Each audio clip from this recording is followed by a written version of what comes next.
മോളെ നീ ഇങ്ങനൊരു അബദ്ധം കാണിച്ചത്. എനിക്ക് എന്ത് വിഷമുണ്ടെങ്കിലും എന്നോട് പറയാൻ ഞാൻ പറഞ്ഞിട്ടുള്ളതല്ലേ. ഇപ്പൊ നീ കാരണം ആരൊക്കെ എവിടെ വിഷമിക്കുന്നതെന്ന് നീ അറിയുന്നുണ്ടോ? ഇപ്പൊ നീ ഇങ്ങനെ ചെയ്യണമെങ്കിൽ നിന്നെ കാര്യമായിട്ട് എന്തോ ബാധിച്ചിട്ടുണ്ട്. അതെന്തായാലും എനിക്കറിയണം.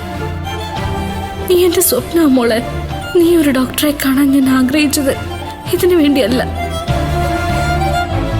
ഇപ്പൊ നീ ഈ ചേച്ചിയെ തോൽപ്പിച്ചുകൊണ്ടിരിക്കുക. ഇനി ഇങ്ങനെ ഉണ്ടാവാൻ പാടില്ല. നീ എന്തുകൊണ്ടാ ഇങ്ങനെ ചെയ്തെന്ന് എനിക്കറിയണം.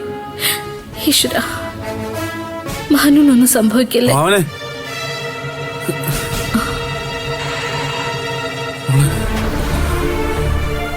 ഡോക്ടർ എന്ത് പറഞ്ഞു ഭാവന?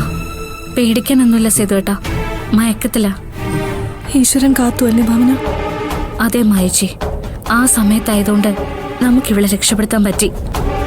അർദ്ധരാത്രിയിൽ എങ്ങനോ ആയിരുന്നെങ്കിലോ. അച്ഛന്റെ കാവലെന്നേ ഞാൻ പറയൂ. മായച്ചി, അമ്മയോ? അമ്മ ആകെ ടെൻഷനില്ല. ഭാനുവിന്റെ അവസ്ഥ എന്താണെന്നറിയാതെ വിഷമിച്ചിരിക്കോ പുറത്ത്.